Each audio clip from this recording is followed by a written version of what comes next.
Hey folks, welcome to another edition of Fitness Friday Posi-TIPS with Rachelle. You know, always like to bring out LSU football dude number one at least once during the football season. So here he is. For those folks who may have thought that I'd forgotten, and we all know, actually many people may not know, LSU's having a phenomenal season, and I wanted to kick off the episode with that, but also had a little inspiration. I'm going to end this year out here. This concept of David versus Goliath. David versus Goliath. Who doesn't love a good underdog story? Who doesn't love a good underdog story? This happens in business. This happens in certainly in the professional and the sports world, college sports. Even little league teams. I mean, it's just this. Everyone loves just to see an underdog win and topple the giant. And so want to share a couple of examples, a few examples here with you during the course of this episode. But folks, you know I'm a voracious reader.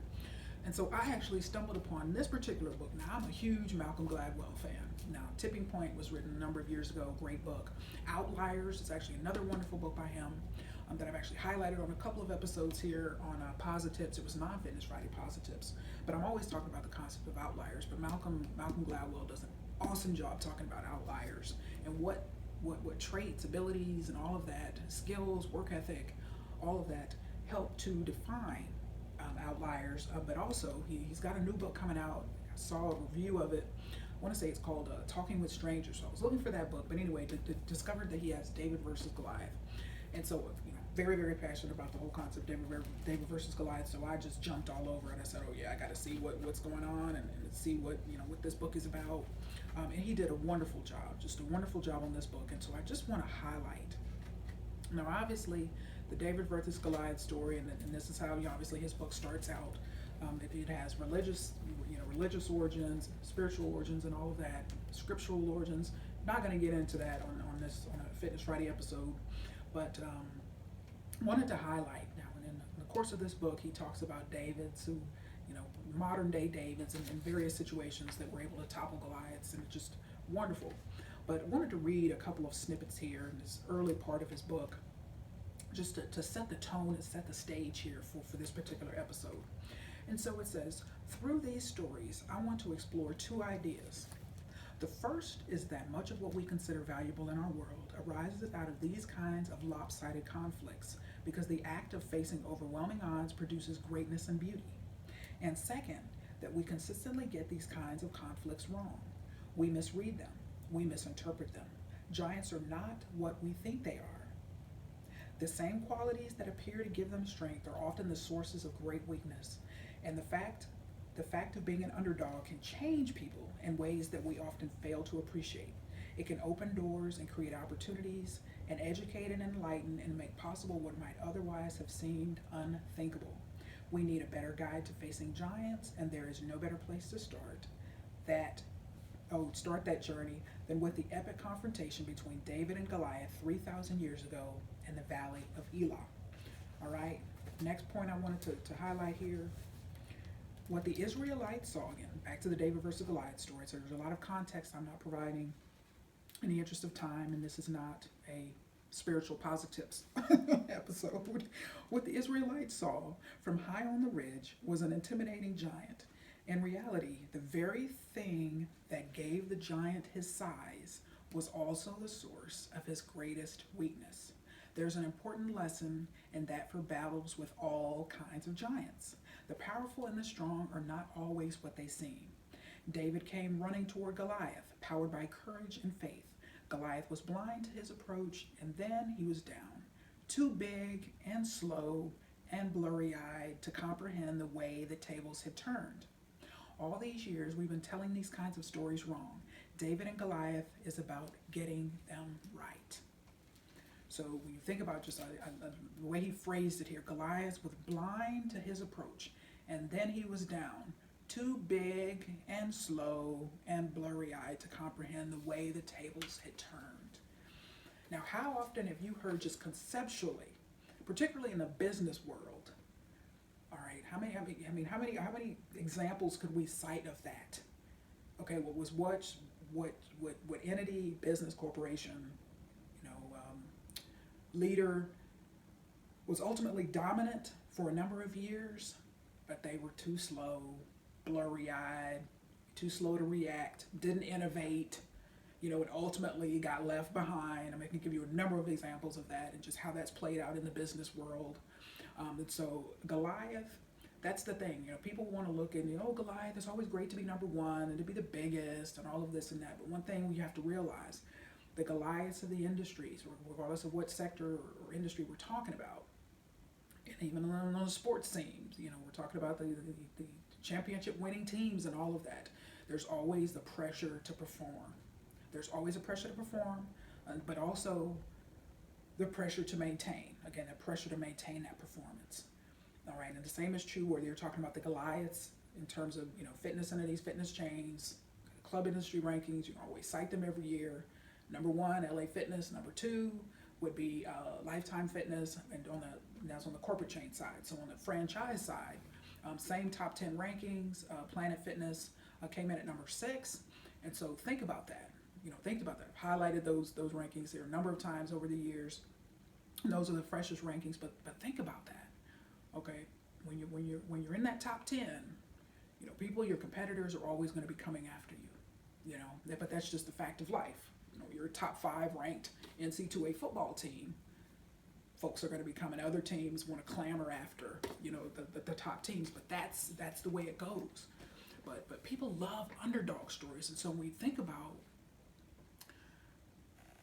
when Davids slay Goliaths, it happens inch by inch in the sports world, play by play.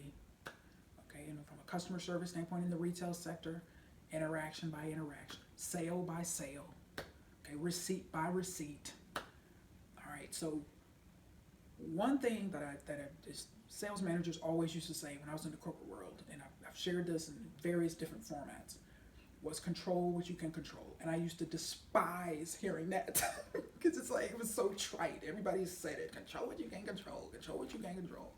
And it's so funny because, since I left the corporate world, I realized just the beauty of that statement. There's so much that you can control. There's a lot, obviously, you can't control, but you have the ability to control what you can control. And so it's recognizing what you have the power to control and making the necessary changes, being open, being willing to change and make the necessary adjustments to make sure things happen, as they should. And so to give you a first example, and of course, I had to lead off with LSU. This whole concept of the David versus Goliath situation. So we have here the December 2nd edition of Sports Illustrated. It features LSU quarterback Joe Burrow. And so I'm actually going to be highlighting this particular article again in the new year when I talk about the importance of motives. This is a wonderful example of what drives an individual to become successful. So it's very good article, but I don't want to give it away, so I got to wait till that particular episode. But also, LSU was featured in the double issue, which was November 18th through the 25th. And so what we see here, where they were highlighting the win, okay, so just a few pages into the issue, highlighting the win of LSU over Bama, which hadn't occurred in years.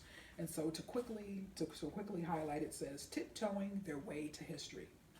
When number one, read this here, when number one plays number two, there is a lot at stake. With a 46-41 win over Alabama at Bryant-Denny Stadium, LSU likely locked up not only the SEC West, but also the Heisman.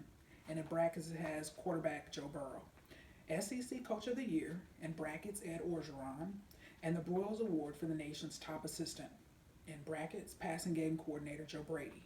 Not to mention new respect from the Tide, being the Bama team. And so Pat Ford did an awesome job just highlighting, again, after many years, David, being the underdogs, LSU slayed Alabama, one of the football giants, one of the premier football giants. And so when you think about it, how this happens, obviously a lot of strategizing, play by play, film evaluation. Who's our opponent for next week? Let's study the film. Let's evaluate. Okay, you have position meetings.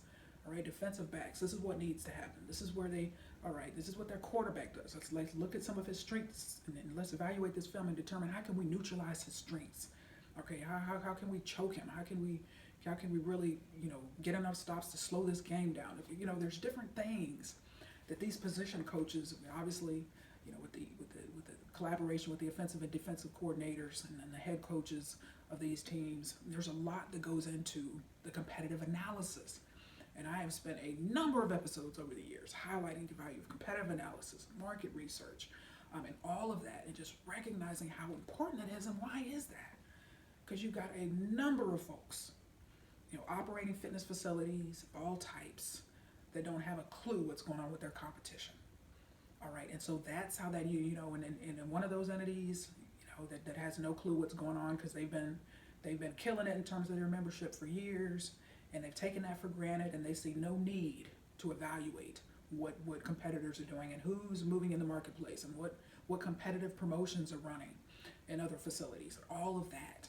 If you're not doing that, I mean, come on. If your assistant managers, if your assistant managers, your general managers aren't on top of this competitive marketplace in terms of what's going on, bringing you ideas, bringing you strategies of what's happening, what can be done to counteract that, particularly in their individual market, got to get on board with that. I mean, for 2020 and beyond, that has got to be something that is happening. I mean, you can't rely on market research perhaps coming out of corporate. Yes, that's a wonderful thing, but it's very tough to be nimble and agile enough on a market to market basis. That's why having it done on a market by market basis is so important. City by city, all right, city by city, suburb by suburb, wherever you operate, that needs to be happening, because things happen and then all of a sudden, bam, a third of your members are running to somewhere down the street and you don't have a clue why, and you could have seen it coming. If there were some mechanisms in place, some systems in place to evaluate competitive situations and marketplace changes. And so, but that's gotta happen. Okay, that's how Davids slay Goliaths, because they study Goliaths and they evaluate, okay, Goliath may have the size, but we're small. We've got the speed. All right, Goliath may have this, may have the resources, but guess what? We have the ability to innovate. We're small, we're agile, we're nimble. All right, so there's no perfect situation, but when you're Goliath, as I often allude to, folks are going to be coming after you. And so you got to recognize, and don't ever settle and tell yourself, well, we're small, we're private, we don't have all the resources these fitness Goliaths have. No, you have other strengths, you have other advantages, and so it's just a matter of evaluating those and knowing how to leverage those and doing so. And so, folks, as I kick off, just some more examples here. I'm gonna kick off with a retail example, and then move on into some fitness David versus Goliath examples here before I close out this episode. As I mentioned, when I went to Louisiana, long story short, whenever I go home, I'm always doing different things around the house. I mean, they love it when I come. They love it when I come. And so I'm always doing, different little home improvement, different little things to just do, whatever. So long story short, I said, you know what? It's time to replace the shower head, it's time to replace the tub faucet, and it's also time to replace the sink stopper. But initially, my first two thoughts were the shower head and the tub faucet. Okay, fine. So my dad's a veteran, Lowe's gives a 10% veterans discount, it's wonderful, that's great. But so what I want to talk about in this whole framework of David versus Goliath is my trip to Sutherland's home improvement store. They're in Shreveport, national family-owned chain. I've talked about them. Their tagline is, talked about them in previous episodes, helping America build it better since 1917. So very long history, certainly longer than their major competitors, Lowe's and Home Depot. And so how this all came about. So when I was thinking, okay, I need these two items. So just based on my own experiences. So we think about from a market research standpoint, brand recall, brand recognition. So my thought was Lowe's or Home Depot. All, first based on my own, just going over and over again to those places over the years. And so those two, okay, great. So looked at Lowe's, so they have the 10% discount. That's wonderful. Yeah, great, whatever. But then I thought, because I told you, so since November 2018, I'm very late to the Amazon Prime party, I admit. So then I thought, okay, well, let me check Amazon. What a big threat Amazon is to brick and mortar stores. So I said, let me check Amazon. So long story short, ended up getting them from Amazon, and they were delivered the next day. It was just awesome, awesome, awesome. So did that, and so then a couple days later, I thought, well, you know what? What about, I was talking to my mom and said, okay, and decided, okay, time for another sink stopper as well. And so what the difference in that 48 hours, I mean, a 2-day difference, when it was time to get a sink stopper, but the formal name is a sink drain assembly. And so what had happened in that time span since, was I saw an ad for Sutherland's on TV. One of the local TV stations had an ad featuring Spencer Sutherland, and saw that, and it kind of brought again, just a brand awareness, brand recall, brand recognition. Oh, that's right, Sutherland's also sells this kind of stuff, and they're located next to a Planet Fitness. And I'm always interested in David versus Goliath situation. So very interested in Sutherland's and just their history and how they've been able to thrive and survive for all of these years, despite your Home Depots and your Lowe's, and there are several reasons for that, but I won't get into all of that. But that's a case study for certainly another time. But when I saw that ad, it brought it to my mind, and I said, yeah, okay. Long story short, so I went to Sutherlands.com, did a search, found the item. It was actually less expensive to just buy it outright at Sutherland's than to buy it with the 10% veterans discount at Lowe's. So I said, okay, yeah, you definitely got some, just looked at a couple of other items, you definitely got some price advantages there here with Sutherland. So the point I wanted, just one of the initial points I want to make, is just the power of advertising and generating awareness. And so it was cool to see starting to see those ads on TV. They could have been running in the past, but I just happened to be there and see the ad, and I thought, like, oh yeah, I can go to Sutherland. So Saturday morning, it's actually the same day as the LSU game, but that Saturday morning, November 9th, went to the Planet Fitness there in what I call Sutherland's Plaza, not the official name, but they've definitely got some businesses there. So went on in, and what I want to do is kind of bring this together, this whole experience together. We talk about how David slays Goliath, interaction by interaction, receipt by receipt, from a retail standpoint. How David slay Goliath. This is a great example of that. And so I screenshotted some feedback that I sent. Whenever I have a positive experience. Not every time. I mean, you have to. I mean, it has to be real strong, because I'm busy and I just don't have the time to provide feedback like I used to. And so they had on that, went to Sutherlands.com, wanted to provide some feedback based on the positive experience that I had. And so November 9th, I went onto their website and screenshotted. So I screenshotted my feedback. So 11 a.m. stored as a comment card. And so. And I wanted to highlight just a few things here leading up to the actual feedback that I provide, because there's always like to share some best practices and things to help other people. I like to teach by example. And so what I see here, so it says, please indicate the story you're writing about, why, because they have multiple locations across the country, date and approximate time of visit. Okay, but then there's some tell us about yourself. So we have an opportunity here for some demographic information collection, as well as from market research standpoint. Who is this person? How many times have they been here? But let me just get on to the question. So name, company name, address, city. So I put my parents' address, zip code, and then ask, are you a professional or do-it-yourselfer? What were you shopping for on your last visit? Did you come in because of an advertised item? Did you find everything you came in for? If no, what were you looking for? Is there a product we do not carry that you think we should? How long have you been shopping at Sutherland's? Please rate us in the following areas: product selection, friendliness of cashier at checkout, overall fair pricing, ease and speed of checkout, cleanliness of store, and then it says, please share any comments about your visit. And so I wrote some feedback, and let me share it here with you. I entered the store and did not know where my item would be. Whitney greeted me from the front register as soon as she saw me. I walked over and showed her the sink drain assembly I found online, because I had taken a picture of it on my phone because I was going to walk around looking for it. All right, I found online and asked where it was. She promptly told me it would be located on aisle 6B, halfway down on the left side of the aisle. When I walked towards the aisles, a man in a green Sutherland's jacket greeted me. He was approximately 55 to 60 years old, had white hair, and wore a hat.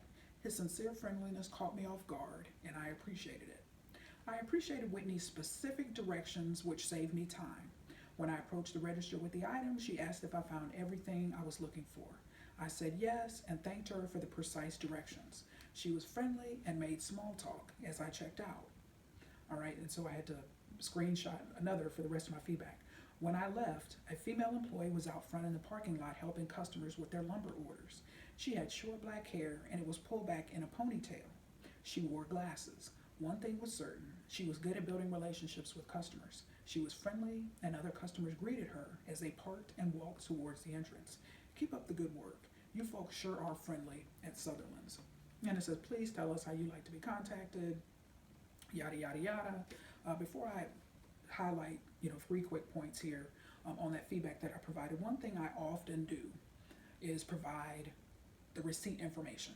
Some stores will ask you, please put your receipt number and all of that, register number, all of that, that you see on the receipt, but I always do it whether they ask for it or not. So I had listed, in addition to the date and time of visit, I put 3218-02-009-300, and then the receipt information. And why is that? Because again, I'm just, number one, very detail oriented, but also two, so they know. Like in some cases, a store may want to pull the tape, pull the video, show you what is the camera. Okay, she came in at this time. Okay, we can find it. We can see exactly her looking through the aisle and all of that. But I'm just very precise when it comes to feedback, and I've just always been that way. And so we think about my specific feedback. So we go back to Whitney, and so after that interaction with her, I actually said, you've been very helpful. What's your name? And what's your name, by the way? And then, because I do that, because I'm trying to get the person's name without being obvious, because I'm going to provide feedback. So if I'm ever in a situation, in a retail situation, whatever, and I say, particularly in a positive way, like, oh, you've been very helpful. Oh my gosh, you saved me so much time today, whatever the case may be. What was your name again? And then I'll get the person's name, and then that way I know specifically, I can submit the feedback to corporate with their names. I just often prefer not to send feedback without names, but if I don't have a name and there's some way where, again, a person goes to the back and they have to go stock or whatever, and I never see them again, as you can see, I'm very descriptive in terms of determining who, so they can figure out who the person was. And also they get the receipt information so they can find out, oh, this is who she interacted with. She didn't know their name, but it was this person. But so I'm very, very detailed in terms of providing that. But we highlight Whitney here for a second. So, when she saw me, acknowledge me. So, customer service, and I've mentioned this before a number of times, customer service from a training and speaking standpoint is in my wheelhouse. Okay, this is something I do, something I'm very passionate about, evaluating customer service, teaching and training customer service. So, greeting customers, regardless whether we're talking about a fitness facility or a retail store, is so important. It's so important. I mean, you think about customer loyalty, making a positive impression, customer retention. I mean, there's just so many different ways I can say this, but greeting people as they enter, and certainly as they enter, if nothing else, but certainly if at all possible, goodbye, with the cashiers or whomever may be at any type of front desk, saying goodbye to people. So sincere greetings, all right? And so with me, obviously, because I've got an eye for evaluating these type of situations, I can determine between sincere greetings and insincere greetings. And so for those who can't maybe perhaps quickly determine, the insincere greetings are when, you walk into a place and the person is on their phone and, oh, hey, how you doing? And they never look up, or they're staring off into space. Hey, good morning. Welcome to so-and-so. And they could really care less. I mean, they're disengaged. All right. So that's just a deeper issue of being disengaged from their job in the first place. And so that is negatively reflected in customer service interactions. So she greeted me as soon as she saw me. So that's engagement. Somebody's paying attention. Somebody's on the ball. But also, when I had the picture of the sink stopper, the drain assembly on my phone, because I initially was going to go in and just try to find it. All right, but I must confess to you, I'm working on my humility, and of course, one of the manifestations of pride is being impatient. So if you're impatient, you got to work on your humility to like me. That's a pride problem. Impatience is a symptom of pride, and so of course we know humility is the remedy for that. And so I don't like to walk around in stores just looking for stuff, wasting time. And so it doesn't matter which type of store I'm in. If I don't know where something is, or I'm having trouble finding something, I will find an employee fast and ask them, can you tell me where this is, whatever this and that. But see, in her case, she was at the front, at the front register area, greeted me, and I walked up and I said, you know what, since she greeted me, I said, you know what, let me just ask her. That was only my second time stepping foot in the store. And so I had no idea where it was. So showed it to her, say, you know what, I'm trying to find this, and showed her the picture of it on my phone. And she said, oh yes, that's located on aisle 6B. It should be about halfway through the aisle on the left-hand side. Now you all know I am a stickler for details. So you have no idea how much I appreciated those precise directions. All right, so when you have someone, again, going back to I'm always talking about Jim Collins, having the right people in, Good to Great book, having the right people on the bus, the right people in the right seats. Clearly, somebody, she knew her stuff. There's thousands of items in that store, and just, oh yes, know exactly where it was. And so I really appreciated that. But because how many times have you asked someone where, in any type of store, where something is, they give you the wrong directions, or they tell you they don't know, and that's fine. We're all human, we don't have all the answers, but it just makes you appreciate more when somebody gives you very clear, precise directions to where something is. And so, obviously, when I found the item, when I came back up with the register, did you find everything you were looking for, ma'am? And of course, we saw that there was a question on that. One of these pre-comment box, that was one of the questions. Did you find what you were looking for? If not, what were you looking for? Okay, that is an opportunity. If I would have said, no, actually, I was looking for such and such, and I couldn't find it. Well, somebody like her was probably going to tell me exactly where it was. So that is a sales opportunity. Okay, trying to find out what people are looking for. Did you find what you were looking for? When that question is asked, particularly at cash registers and in retail environments, that's a sales opportunity to help someone find something, but also to avoid the disappointment of, I was looking for whatever and they didn't have it, or I didn't know where it was, and that can create negative experiences, and then the customer may never come back when that happens.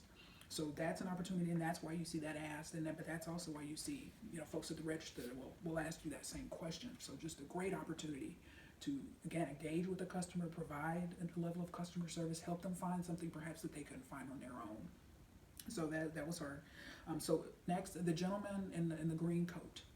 So I was actually on my way to look for aisle 6B to find this item, and this gentleman was walking down the main aisle, and very sincere, looked me in the eye, greeted me. Like I said, I know the difference between sincere greetings and insincere, routine and rote greetings. And so he looked like he could have been some type of manager or leadership type of role, but took a minute to acknowledge me in the midst of him going to wherever he was going and me trying to find where this item was. So certainly something that got my attention, a very sincere greeting like that. Lastly, the lady who was out in the parking lot helping customers with their lumber. So I noticed her, obviously when I'm parking my car, walking in, and then obviously I got the item, purchased it on my way out.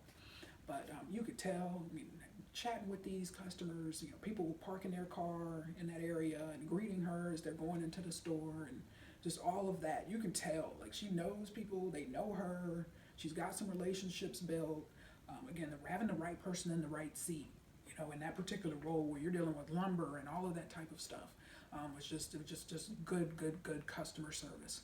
And so I walked away from that interaction overall, and that was my last comment, that you guys sure are friendly. That was a noticeable difference. So when you think about the David versus Goliath, so when you're large, obviously large store, and so they have an opportunity which you're actually leveraging, just the local aspect, family owned, because I definitely left that interaction with a different feel. Just the interactions had a different feel. They had the feelings were more just one of warmth, of hospitality, of appreciation. And not to say I haven't ever experienced those at a Lowe's or Home Depot. Certainly have, but not to that extent. And so when you think about the power of the advertising, that I saw the ad on TV, which increased my awareness, which drove me to that store, and I had these positive interactions, submitted feedback, and so think about it. Future forward, Sutherland's is now top of mind for me when it comes to home improvement, things I may need, things my parents may need around the house and all of that. So just with the power. Again, who are they competing with? Lowe's and Home Depot, and there's an Ace Hardware, and then just regular mom and pop type of stores that sell this kind of stuff. But interaction by interaction, greeting people, making people feel welcome, acknowledging people, helping people find stuff. Like I said, interaction by interaction, interaction by interaction. That's how those things happen. More than 100 years. That's how this business is still around. With their national locations. But that was just a very good example of David versus Goliath. I can't recall like having submitted feedback like that for one of their competitive chains, because it just didn't have that type of hospitality and just warmth and welcoming type of feeling. When I came in and when I left, and helping me save time like that, I really appreciated that. So that's an example in retail. Okay, we all everywhere. All of these all businesses. This competitive environment can change very quickly. And so it's so important. Yes. Like my sales managers used to always tell us, control what you can control. Control what you can control. And just build positive experiences for your members. And that will keep them coming back, and that will keep them loyal. All right. And lastly here, I wanted to point out as I'm shifting gears here, I'm going to highlight some emails. I actually got a follow-up email from them. And so that's actually something, I've given a number of just various types of feedback over the year to various entities. And it's very rare to get feedback acknowledging my feedback.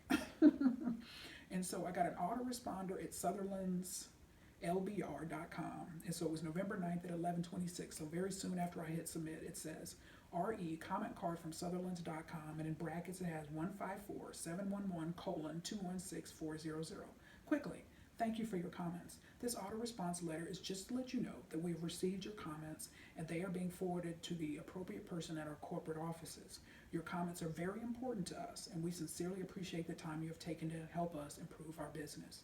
If you do not hear from us in a timely manner or wish to speak with someone immediately, please feel free to reply to this message or telephone our Kansas City General Office at 1-816-756-3000. Sincerely, Sutherland's Lumber and Home Improvement Centers. So taking the opportunity to acknowledge feedback, whether it's sending someone an autoresponder email or a separate follow-up email, calling them or texting them, whatever the case may be, acknowledging feedback is so important. It just shows that you care, and just certainly a way in this competitive environment to distinguish yourself, your facility, or your facilities. And so, folks, I want to give you some fitness industry examples here of this whole David versus Goliath concept and how things happen. And so wanted to kick off here with an example, and I've talked about Sarah, who is the manager of 3 different locations. Her parents are the owners of Anytime Fitness, Davison, Michigan, Lapeer, and Imlay City. Yep, so 3 different locations they own. And so I went to and toured the Davison location, and that had to be, 2017? Yeah, it was early 2017. And so as I do that, I visit different gyms. I always have. I do fitness vacations. I actually resume doing those, the fitness vacations where I go and work out at different gyms. I actually resume doing that here in our Metro Detroit area in September. So I'm always keeping a pulse of what's going on in the fitness industry and the fitness market, but also just exposing myself to different entities. It's always a wonderful thing. And so I've talked about her. This was when I was at Powerhouse, and after I first visited that particular gym and took a tour. As she was exceptional. It's exceptional. We talk about, again, succession planning, particularly for franchise situations where they want to pass the business or businesses on to their kids. And this is true not only in the fitness industry, but you got to make sure the kid or the kids are really interested in taking over the businesses, because this is true. You see just many disgruntled franchisees because their parents passed it on to them and they have no interest in doing it. In this particular instance, fitness is something that your passion or lack thereof will show. So it's just so important to have these conversations. But she is an exceptional example of having a family member in a leadership role in the business, because it's often stated, entrepreneurs, small business owners, no one cares more about your business than you. And so when you think about her role in this situation, it is her business. Her parents own it. But it's just her level of responsibility, though, and passion for the industry and passion for fitness And I remember having a conversation with her, like, this girl knows her stuff. She goes to fitness industry conferences. She goes to other competitive gyms. It was just fantastic to see, and her running these 3 locations, serving as manager of these 3 locations here. So I want to highlight, when you talk about David versus Goliath, so I want to highlight this email I received. It's entitled A Peer Anniversary Party. So this was for all 3 locations. So November 26, 2019 at 11:10 a.m. So it says, Dear friends, in celebration of our 10-year anniversary in Lapeer, Michigan, we will be giving away free t-shirts and free food on Tuesday, November 26th during staffed hours. Please invite your friends and past members to this event. There will also be special referral bonuses giving away at this event too. Also, because of the great success of last week's sale, we will be continuing our special sale for all past members and prospective members. Listen to this. We will have 3 more days of our Planet Forgiveness sale. Just bring in your PF key tag, Planet Fitness key tag, and receive a free key, in brackets $30 value, at Anytime Fitness. You will also receive a free personal training session, brackets $30 value, and brackets again, if you have not yet received a free massage from Shannon Clark, brackets again, $45. Please also receive the following sales items: $10 for joining, $29.95 per month, $19 2 months of tanning. Our certified trainers and friendly staff are sure to make you feel at home and experience the benefits working out has on your daily life. Don't waste your money. Come into our club where you get help, which leads to results. We're always open, never closed, 7 days a week, 365 days.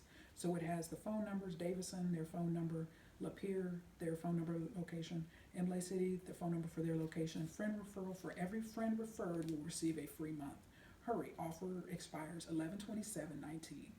And then it has must join for 12 months, because you know Anytime Fitness does contracts, for those who don't know. Enhance your mood, productivity, and just feel good by working out with Anytime Fitness. Don't forget to bring a friend to join you on this journey. We can't wait to meet you. And so when I saw that, again, David versus Goliath, so clearly, and when I saw this, I said, you know, there's probably no one else I could think of that would just be willing to go head to head like this, with the franchise Goliath of Planet, in these 3 markets. But again, this is someone that knows Sarah knows her stuff. So she does competitive analysis. She knows what other gyms are doing.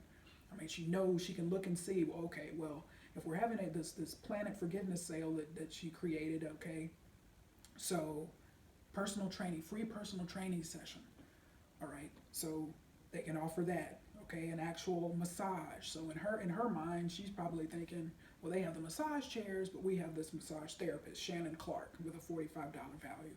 And so this one had no qualms of going head to head with a franchise giant, with a franchise Goliath, in this situation.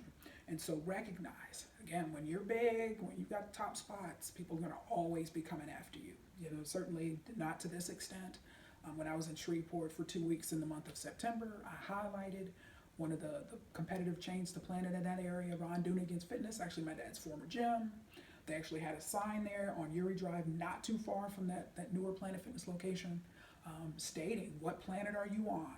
And at Ron Dunigan's Fitness, no lines. And I remember seeing that, and I thought, like, wow, like it's very rare to see folks going head to head like that. And so when you think about, from the instance, yeah, Ron Dunigan's Fitness, because they have contracts. And so you think about Anytime Fitness here, they have contracts. So in order for this campaign to be successful, she may only need 10 to 15 of these people, you know, to convert, to become members, in order for all of this to be successful. Because remember, their membership needs are much lower. Their membership needs are much lower. And so when you think about that, because they have contracts, so they've got all their members locked into contracts, so it's not easy to just have this constant member churn. You know, like the no commitment type gyms and the no contract type gyms. They get people, and that's why this franchise, which I studied back in 2015 and 2016 and 2017, has been very successful. And that's just part of that. It's just they're smaller facilities, they're more manageable.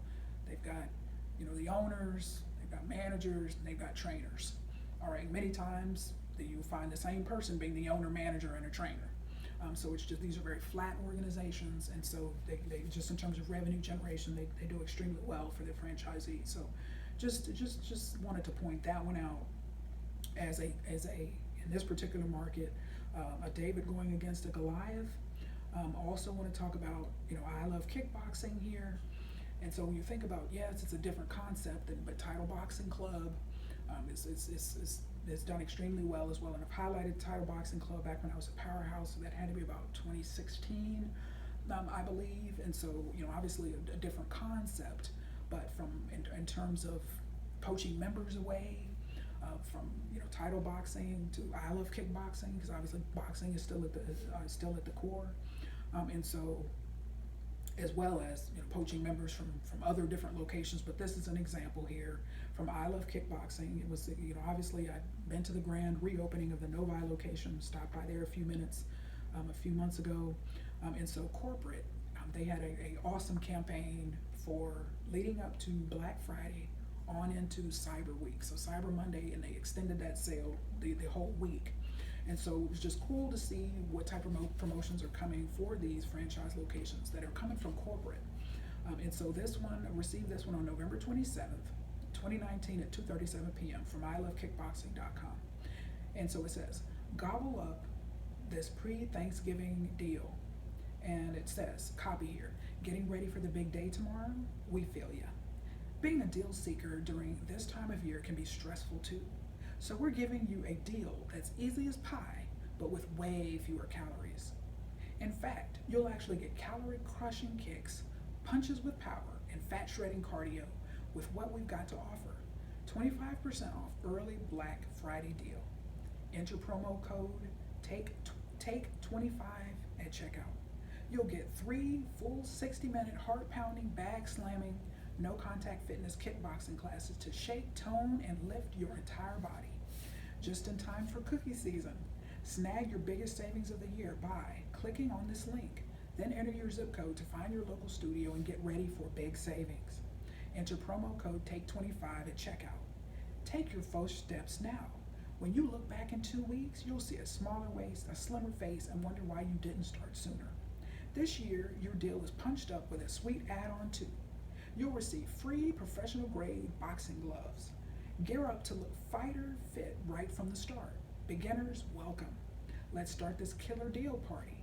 These members only perks bring exclusive feels to joining our fit fam. Members only fun events and social activities are highlighted each and every month. Contests motivate you to reward your hard work towards your dream body with swag, competing for vacations, cash prizes, and major bragging rights.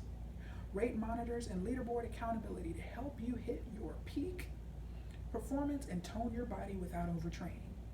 Killer meal prep delivery options from the nation's leading meal prep plan save you time and energy while providing tasty results. And so much more. Make this Black Friday your Black Fry, yay, Y-A-Y, and gift yourself the power of kickboxing. Your holiday pants will thank you. 25% off until Friday only. 3 fitness kickboxing classes and free gloves. Use promo code TAKE25 at checkout. Gobble up this deal, look fighter fit, and make them sweat with I Love Kickboxing. And there's a link at the bottom that says join today, call to action.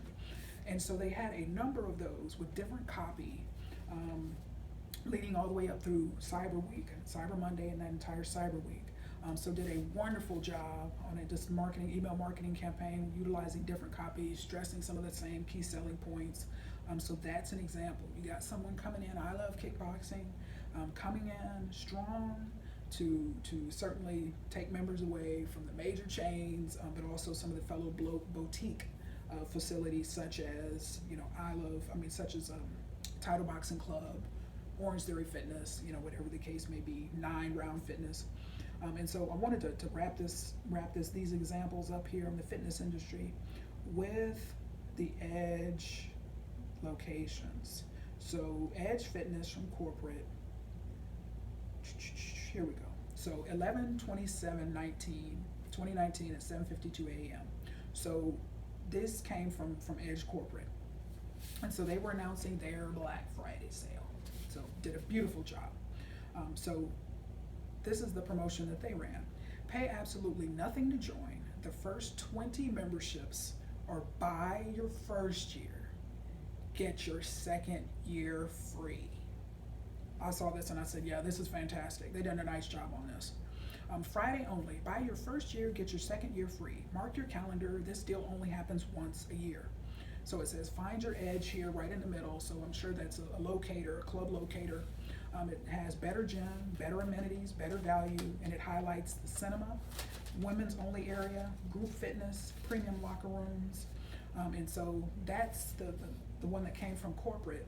But I want to announce, let me highlight an example, an email that I got directly leading up to that. So pre-Black Friday promotion. Got an email directly from Caitlin Fairst, who's a membership advisor at the Farmington Hills location where I went to the grand opening was that September 28th. So title of the message, come join us for Black Friday at the Edge Fitness Club's Farmington Hills. And so November 20th, 10:08, good morning, future Edge family member. You know what time of the year it is. Black Friday is right around the corner, and a lot of people don't know that gyms run some pretty sweet deals that day. So that's exactly why I'm reaching out. If you're still interested in becoming a part of the Edge family, check out what we're doing next Friday. For $1129.19 only, join on a fit or total membership. Pay nothing until December 30th. Buy 1 year in full, and it has fit or total membership levels. Get a whole year free. That is a fantastic promotion. That is a BOGO offer on a gym membership like that is truly exceptional. Want to start the New Year's resolutions early? Take $100 off your first month of personal training, plus so much more. Seems pretty great, right? It is. If you're interested in stopping by, let me know what time you want to swing by next Friday, and I'll put you in my book. Let me know if there are any questions. I'm here to help. I hope to see you soon, but until then, best in health. Edge Fitness Clubs, Caitlin Fairst, membership advisor, and all her contact information is there. So, yet another example. Okay, this is obviously a newer entrant in our market here with the 4 locations have already been mapped out, but also they've got some growth and some plans nationally, but that's this whole Black Friday special, and yes, they ran a subsequent Cyber Monday offer as well, but stemmed clearly from competitive analysis. Okay, this whole pay in full, that's becoming common now. I mean, if you if you don't have a pay in full option, you're really missing out. I mean, there's just no other way to say that. But this whole pay in full option is certainly becoming more prevalent, and just giving customers just a way for them to just pay and be done. Some of them don't want to give their banking information, feel more comfortable paying with a credit card or cash, just flat out for the year. But they took it to the next level and had a BOGO offer. I can't recall. Just thinking here, racking my brain. I've been racking my brain. I can't recall seeing a BOGO offer like this in the fitness industry. So very, very, very, very aggressive offer. But why? Coming in and being from a SWOT analysis, you think about the opportunities and the threats in the bottom 2 of the SWOT analysis, the way it's laid out, diagram, a threat. So a offer like this will be a threat to a facility that doesn't offer a pay in full membership. Just anyway, the ability if a membership doesn't offer pay in full, and they've got competitors that are saying, yeah, come pay in full, no problem. That's a tremendous competitive disadvantage. But then you've got someone here that is taking it an opportunity, the opportunity part of that, taking it to the next level and say, yeah, you pay in full, we're going to give you a year free. And they clearly state it's the first 20 memberships, so it creates a sense of urgency. Okay, you got to get down there soon, all of that. So that's an example. Okay, coming in from a marketing standpoint, evaluating what is going on in your market. What opportunities can we take advantage of? Okay, personal training, yes, it tends to be a pretty strong line item for facilities. If it's marketed well, and again, you've got competent training staffs that do that, can certainly bring in some revenues for facilities, but also having a promotional offer tacked onto personal training as well. So just a real nice job on that. But so just think, so okay, they've got competitors, they're coming into the market here just to utilize Metro Detroit here as an example. Okay, and so they've been studying their competitors and what areas can we come in?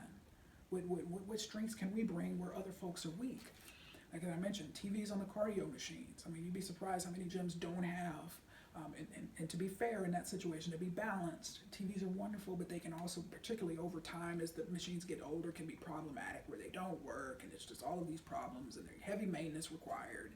And so it can be time consuming in that standpoint, but just a way to come in and really get attention with this tagline of best gym ever. All right, for folks who may have never joined a gym before and they hear that and they think, well, wow, best gym ever, what? So that's an example. Again, a David coming in strong, willing to take on various Goliaths, because they do offer the personal training. They've got a shake bar and they've got all of that type of stuff, cinema. So they are competing with all, I would say, all entities, everyone from Planet all the way up to Lifetime, and all the way up to LA Fitness, your powerhouses and everyone in between. Because of the way their gym is set up and all of that, and the types of machines, particularly on the cardio side, some very advanced machines that veterans, like myself, use, all the way to your more basic machines like your Life Fitness ellipticals and stuff. So a new gym member can certainly appreciate those types of machines as well. So think about that. So just evaluate. That's why I just go back and forth. What is going on in your market? What are your competitors doing? What ads are they running? What promotions are they running? What type of training staff do they have? What are the hours? Because I've had a number of conversations with folks in leadership roles, even owners over the years, that didn't have a clue about anything regarding their competitors. And you just never want to be caught flat-footed like that and not know what's going on, because there's a lot of folks, they're going to end up losing members to entities like Edge Fitness and I Love Kickboxing and some of these other folks, and just not know why. Anytime Fitness running a sale, coming after a specific chain.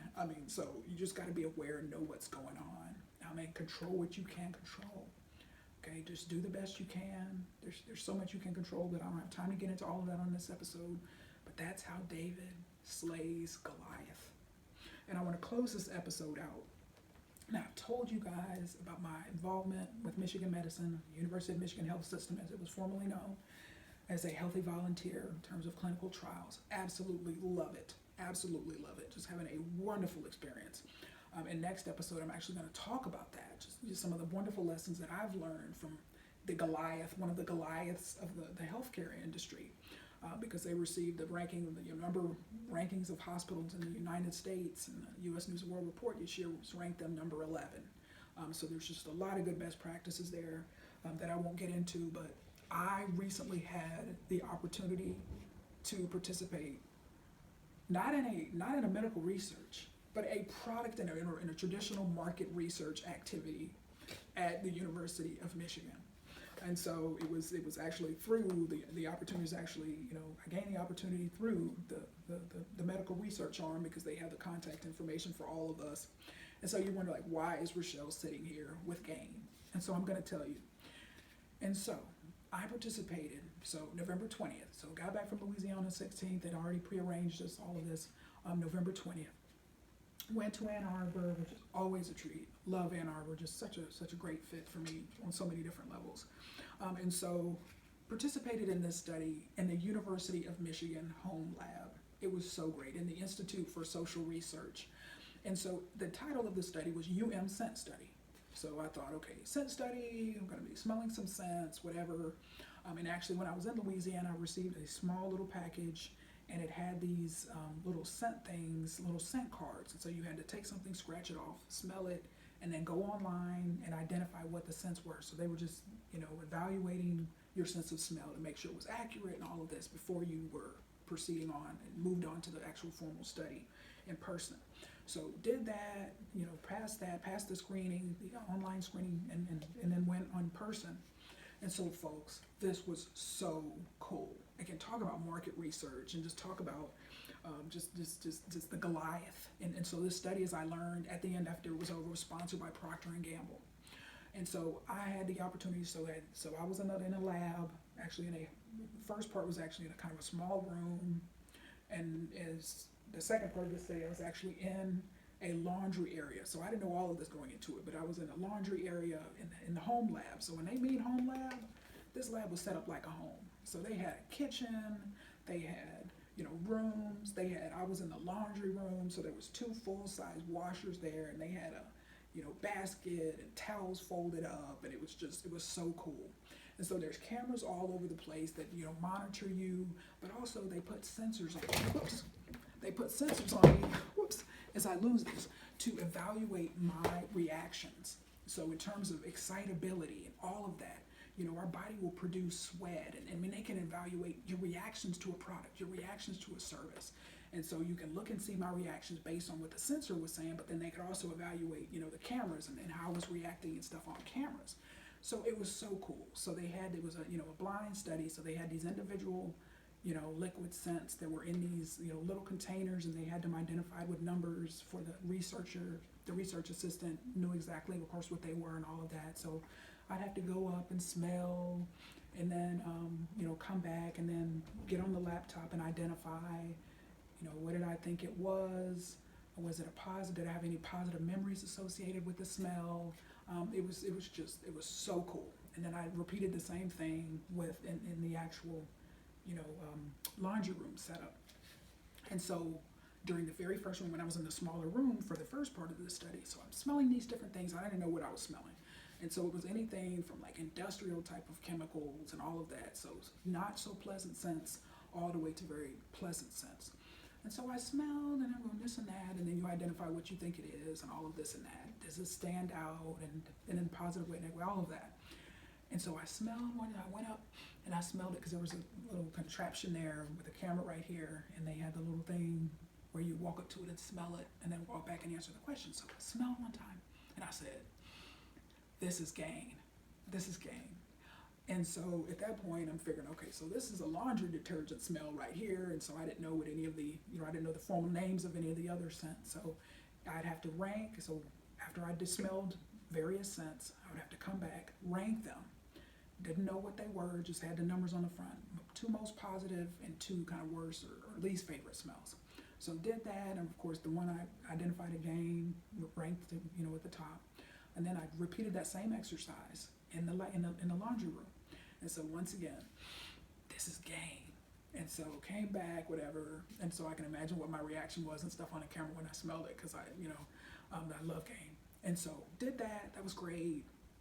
And then at the end of this study, and so part of your reward is that you get as I learned, a laundry detergent to take home based on what your preferred scents were. And so she pulls out, the first thing she said, well, since you identified, she pulls out this gain. And then there was a Tide, a traditional Tide, with the red container, and then a Tide line extension, which was a different scent of Tide, and I can't remember what it was. But I told her like gain, and then of course towards the end there were some final questions, and I'm still on camera and stuff, and what was it about gain? And I said, what? Again, from a David versus Goliath. Okay, so my marketing from a consumer packaged goods company, being Procter & Gamble, they are a Goliath from a marketing standpoint, from a product standpoint, and I'm just sharing this example of what companies do to find out what people think about their products. Okay, what are you doing to determine what people are thinking about your facility, or your facilities, your services, your training services, your group fitness classes? Are you soliciting any type of feedback? All right, so in the final questions, what was it about, the gain that you selected and I said, look, and I'm telling you, I bet you the brand team, when they see my feedback, are just going to be so happy. I said, listen, gain is the best of the best. I said, I have so many positive memories of gain. I love it. It's just, there's nothing that compares to gain. It's so many positive memories, everything from, just washing clothes and just hanging them dry. I just went into this whole little story. And it's so true. And of course I had no idea what type of scents I was going to be evaluating. And so I can't close this episode out without letting you guys know that for those of you, if you're not close to me, you're not going to know this, but it was so funny when it was determined that this was a laundry scent study. I'm obsessed with washing clothes. I love washing clothes. Over the years, I've used various different laundry detergents. I like variety, but Gain is always has been number one, my preferred. So it was just such a moment of just kind of, in my way, kind of just humor, and just like, these folks have no idea that I'm just obsessed with washing clothes. Like this study was perfect for me. I had no idea what I was in for. And here I am in a laundry room, and they're mimicking washing clothes, and I'm sitting here looking and evaluating laundry detergent scents. It was great. It was absolutely great. But so think about that. I mean, I just wanted to bring this example of, yes, I love providing feedback and all of that, but This one was actually just an awesome fit for me, an awesome fit for me, just a product that I love. Was happy to provide that feedback, but also on some scents that weren't is nice smelling. Okay, see, so from a market research standpoint, they've got to test that too. I mean, it's wonderful. You got your Tide, which is a Goliath, obviously, as well as your Gain, which is another Goliath in terms of line extensions and the Tide line extensions and different scents that they're exploring for that particular product within their laundry franchise. But then you've got Gain, which is done extremely well as well, but they're evaluating some new scents as well. So they want to determine, okay, what type of reactions are we getting from this? Yeah, this person may say they like it, but we see their body reactions are not matching up with that. So they're obviously an example. It's a very marketing-driven company. They spend a lot of money on marketing and market research, and just across all their product categories. But that's an example. Doing your homework before you launch or refining a product. So think about that. When the brand team back in Cincinnati evaluates Rachelle Smith's feedback, they're going to look at me and say, well, this woman, there's probably nothing that we can do to ever convince her that anything is better than Gain. But other participants in the study are going to have different reactions. And there are some people that love the traditional Tide. It's important to get that type of feedback.